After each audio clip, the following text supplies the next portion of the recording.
be open to sort of including them and answering questions. To be at least explaining, if not actually, obviously they can't be involved in the decision-making process, but they can at least understand why those decisions are being made. Yep. Yeah. Especially when they so, importantly affect everything that they're doing and what they're working towards, and you just get, really bad feeling of sort of being left out of the loop and, on a company-wide sort of basis.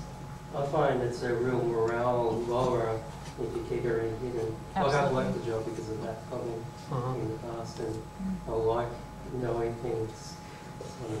So that's really one of the kills of a job, if you don't know what's going on, at least in basic perceptions.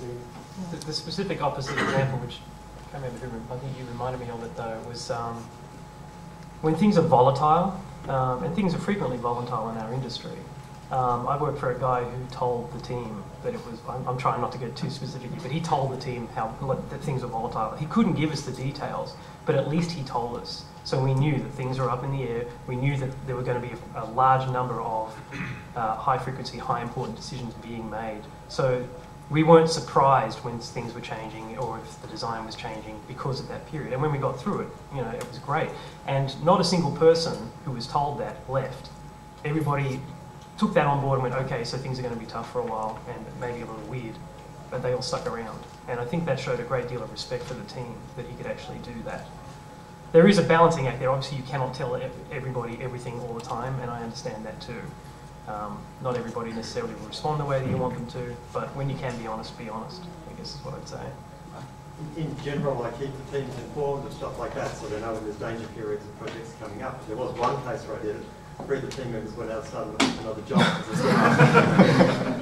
So it's a fine line, that one. Yeah, it's not an easy one at all. But yeah, at least you've got a precedent for that, so that if you do that on a regular basis, people expect it. People expect to be that well informed. I think that's I would actually consider that attractive in an employer to know that they did that.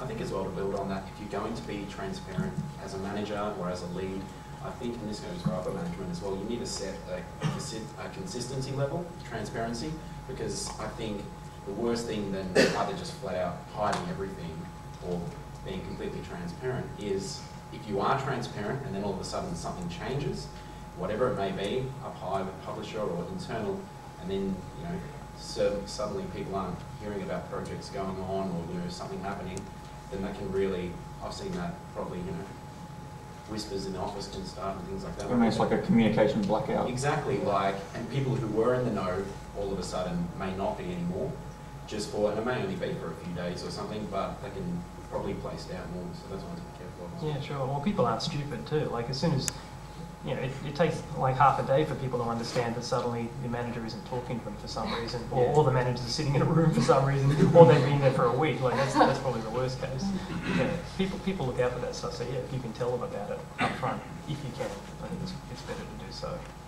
Well, I've seen it be so bad in a company that information has just been pretty much become a currency, and special people would be selected and taken off to a room and told something, and no one knew like anything at all, and everyone would be like staring at them go past what's going on, and you'd know when you're out of favour because you wouldn't be that person in the room anymore and somebody else would. But it's really not funny. Yep. We're going to sort of like a counter example. There's a fake openness as well, where the company runs into problems and suddenly management is all really open and consultative and telling all the problems. And really what it is, it's just like a prelude to what some of you are going to go. But we're going to not sugarcoat it, but we're going to go through these lovely sort of like openness things. Not, in fact, sort of keep people informed stuff like that, but simply to make it easier for them to sort of like, It's more do of what they want. Right. So it's a smoke screen, basically. Yeah, so it's sort of smoke and mirrors act to keep you busy. And to keep people, and to appease people, sort of make you feel that they're involved in the decision, and actually the decisions are being made. So it's just the sort of the spin being given to the workers.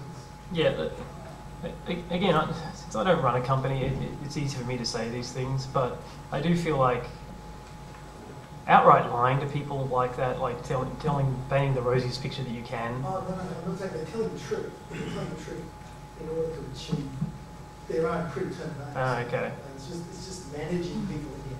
Yeah. It's not really engaging in acting in their interests. It's just Yeah. sort of easy. If they're open all along though, wouldn't that's like, if they're only open when something bad's happening, if they're open all along, wouldn't that make it a bit easier from a better management point of view? Like you're saying, be open all the way through your processes. Well, as much as you can, like you were saying, like there is still a danger there. Like some people don't receive information as well, or some people take it to mean more than it really should. Be as open as you can, but yeah, sometimes people do need to have the shock of something cushioned a little. But that's different to like just not flat out telling them, or telling them the wrong thing or the opposite thing, to keep them going. I think also we should appreciate that it's a big grey area too. So there are occasions where we just say floods, and the studio can actually be 5 minutes away from going bankrupt, or 5 minutes away from getting an injection of cash.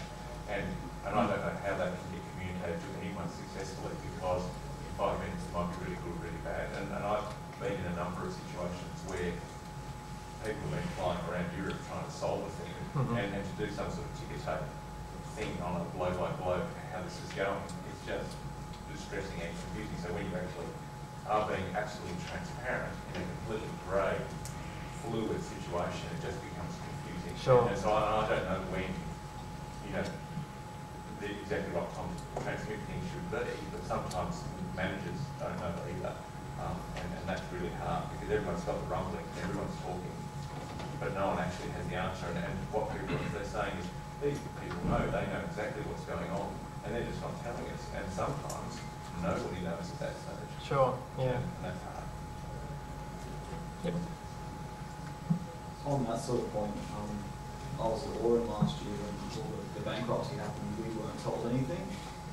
So one of the things I really learned from that was, if something bad is going to happen, it's always good to have at least a bit of warning that something bad could be happening. But if something good's happening, it's really good to only be told once that's set in stone, so that you don't set yourself up to be brought back down. I think the problem with that can be that if you hint that something bad may be happening, it becomes a self-fulfilling prophecy. Because you may find that everybody leaves, and then a bad thing pretty much has happened. It's possible to create a studio recession.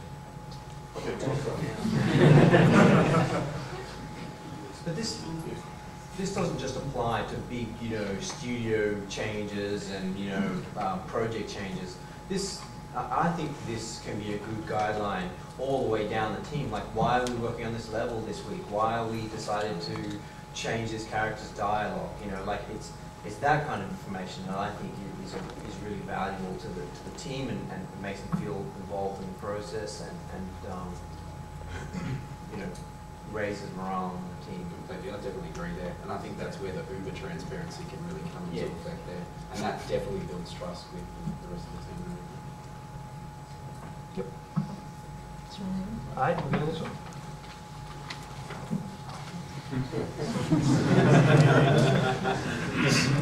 This is definitely another one of those grey areas where there's definitely no black and white here. I mean, every project I think I've ever worked on, probably every project you guys have ever worked on, the milestones change, the deadline changes, the budget changes, and I don't think that's really what I'm talking about here for this point.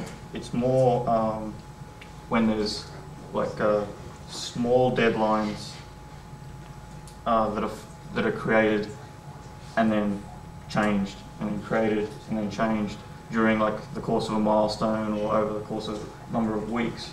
And if you're giving someone a task and then repeatedly giving them not enough time to do it, and then just giving them a little bit of catch-up time, they're going to do a crappy job of it. They've got to rush it. Then they get a week to try and fix it. It's still not up to scratch. In the end, the 6 weeks that you originally has gone by, you gave them 3 weeks to do it at the start. You've got the kind of 3/4 finished kind of crappy feature or asset or whatever it is, when the deadline, maybe leave this off a week for slip or fix up, but don't kind of cut it in half, try to get them to push it through, kind of so setting up for a bit of a disaster. And it also just demoralises the person who's constantly getting these kind of new little deadlines placed on them. That's my kind of take on that. Well, it's about not trusting them to sort of Yeah. manage their own time and estimate their own skills and really be truthful with them about how long they have to do it.